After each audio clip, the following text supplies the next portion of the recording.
सबसे पहले हम जो चैप्टर है, पहला पार्ट है हमारे जीवन में हमारे आसपास के पदार्थ, हमारे आसपास के पदार्थ। अब हमारे आसपास क्या पदार्थ होते हैं? पहले तो ये बात समझ में आनी चाहिए कि पदार्थ है क्या चीज। पदार्थ है क्या चीज? देखिए, दो चीज होती है, एक तो होता है पदार्थ, एक होता है द्रव। या देखिए, दो वर्ड है, एक तो है द्रव और एक है द्रव्य। दो अलग अलग वर्ड है। द्रव तो है तरल, जैसे पानी, दूध, चाय, ये सब तरल में आता है। द्रव्य ये है पदार्थ। और पदार्थ में पांच तत्वों से मिलकर बना होता। पूरी जो सृष्टि है, पूरी जो कायनात है, वो क्या पदार्थों में मिली है, तत्वों में मिली है? पांच में। कौन कौन से में मिली है? पंच तत्व। पदार्थ होता है पंच तत्वों से मिलकर बना होता है। कितने तत्वों से? पंच तत्वों से मिलकर कैसे होते हैं पंच तत्व? नंबर एक,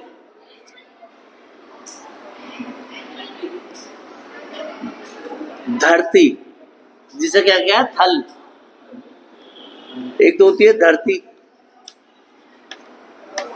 थल। दूसरा जल, तीसरा आकाश,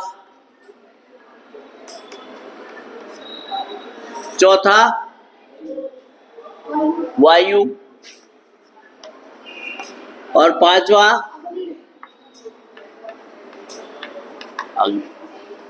तो ये पांच तत्व है। हमारा शरीर भी इन सब पांचों से मिलकर बना है। पृथ्वी भी इन पांचों से मिलकर बनी है। दुनिया में कोई भी चीज, जो भी, ये सब जीव है या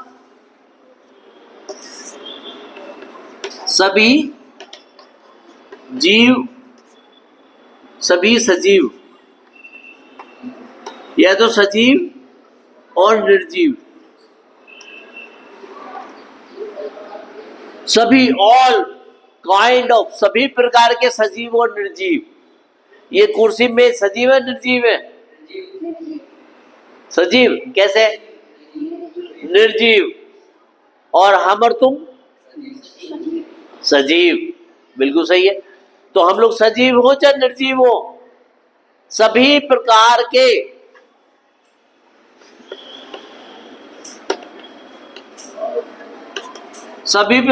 सजीव या निर्जीव, ये सब मिलकर पंच तत्वों से मिले होते हैं। सब में पंच तत्वों की मात्रा होती है। जैसे पृथ्वी है, पृथ्वी पे सब कुछ है, पांचों चीजें हैं।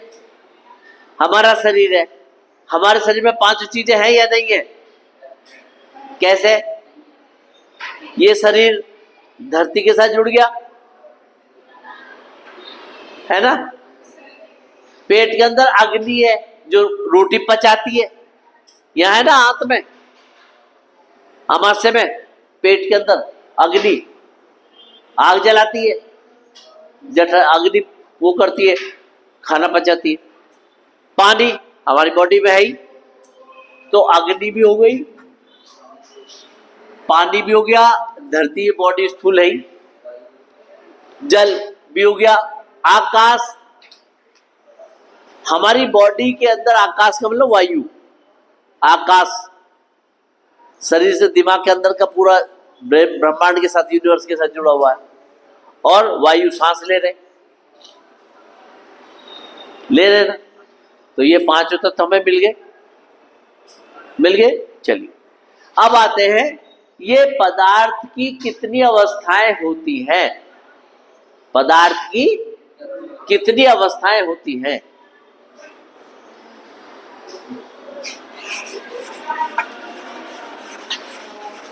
कितनी अवस्थाएं होती है भाई पदार्थ की? हैं? वेरी गुड, लिखते भी रहो ये। जो मैं बोल रहा हूँ ये फेयर कॉपी पे मैं जांचूंगा फिर पीटूंगा। नो रफ, सीधा फेयर, रफ कुछ नहीं होता। पदार्थ की अवस्थाएं कौन कौन सी होती है? ठोस, द्रव, तीन रूप में होता है। कोई भी प्रकार का पदार्थ हो, या इधर ठोस रूप में होगा, द्रव रूप में होगा, या गैस रूप में होगा। ठीक है, जैसे ठोस है,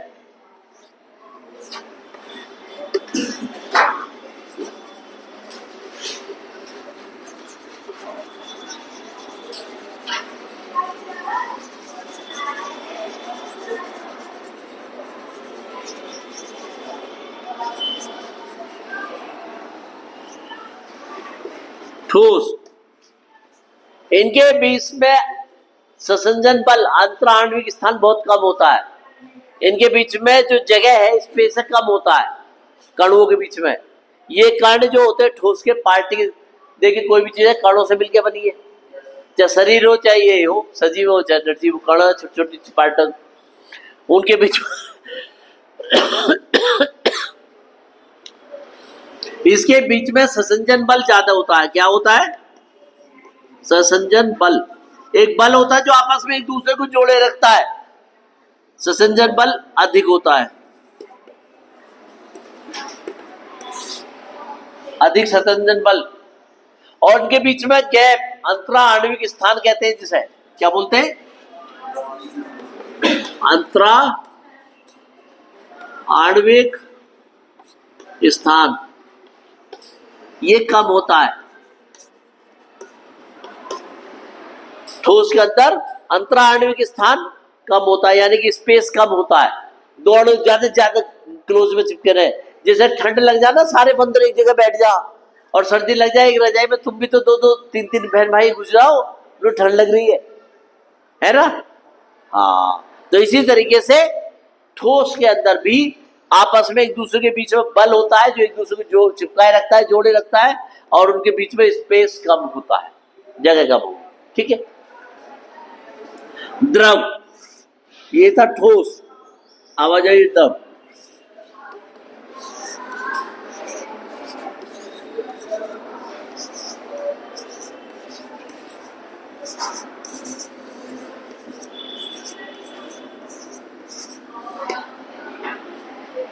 इसके अंदर अंतरा आणविक स्थान थोड़ा ज्यादा होता है, ससंजन बल थोड़ा कम होता है।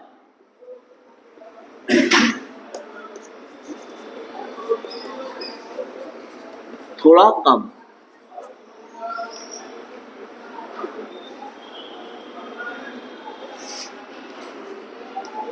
अंतरा आणविक स्थान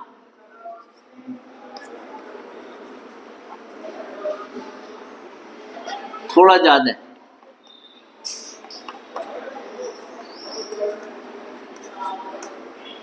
अब आगे गैस।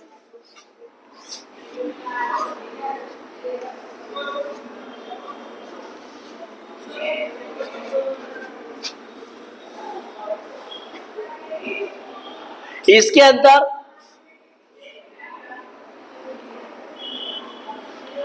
अंतरा आणविक स्थान नगण्य, लगभग नाम मात्र का होता है, और ससंजक बल भी नगण्य, ये भी बहुत कम रहता है। नगण्य नहीं, अंतरा आणविक स्थान बहुत ज्यादा।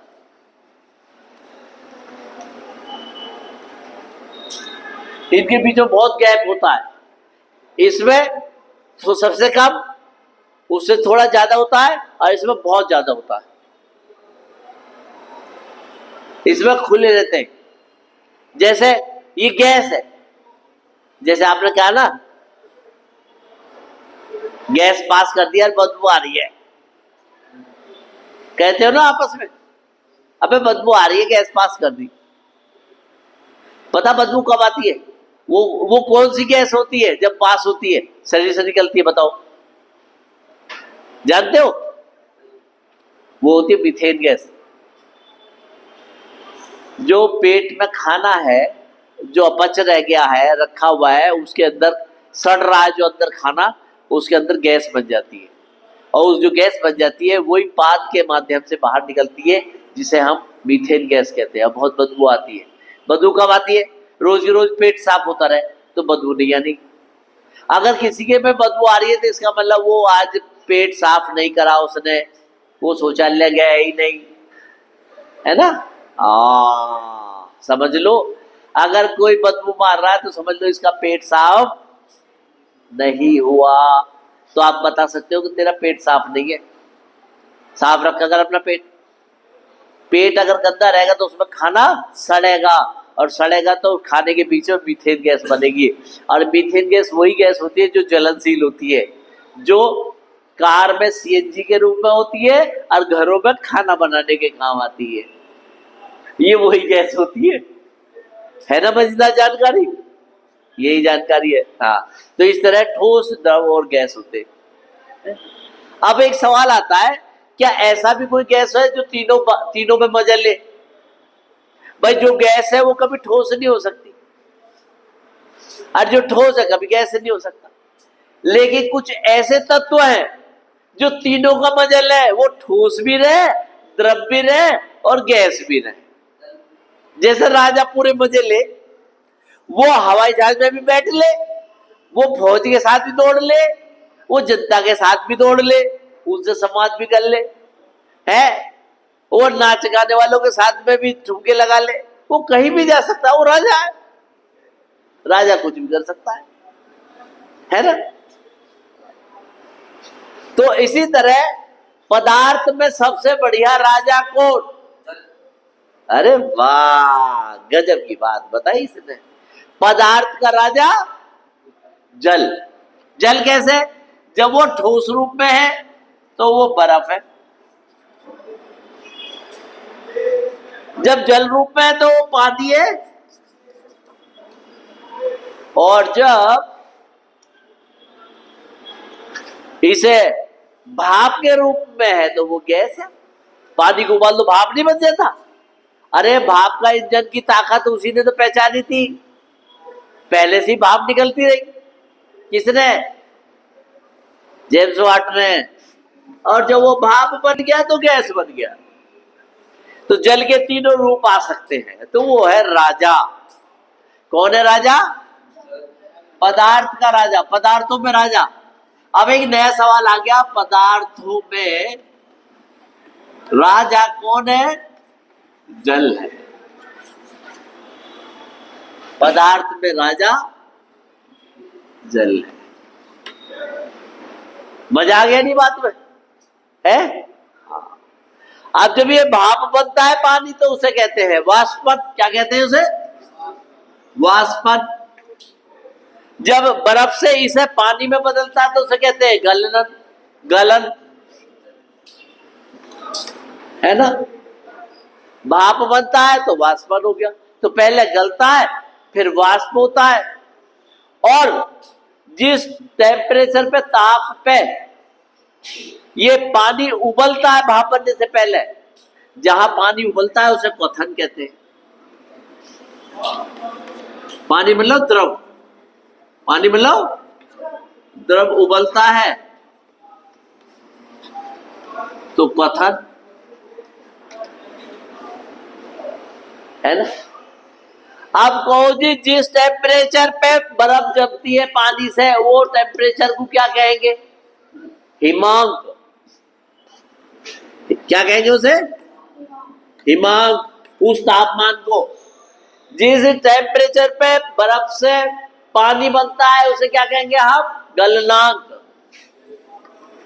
गल रहा है तो गलनांक हो गया। और जिस टेम्परेचर पे पानी भाप बन के ऊपर उठता है उसे कहेंगे हम क्वथनांक। क्या कहेंगे हम? क्वथनांक। क्वथनांक कहेंगे नहीं कहेंगे? जिसमें पानी भाप उबलना और भाप बनना शुरू हो गया उसे कहेंगे हम क्वथनांक।